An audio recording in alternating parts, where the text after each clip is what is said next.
You're watching How Leap. Let's adjust the video quality setting on the Facebook app. Open the Facebook app and tap the three-line menu. Scroll down and tap Settings and Privacy. Then tap Settings. Scroll down to the Media and Contacts section.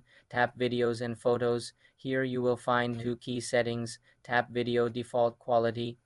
Choose between Auto HD when possible or SD Standard Definition.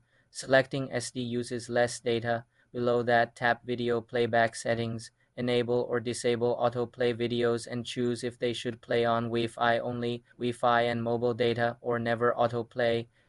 These settings control both the quality of videos you upload and the quality of videos you watch in your feed to manage your data usage. For more simple computer tutorials, subscribe to the channel.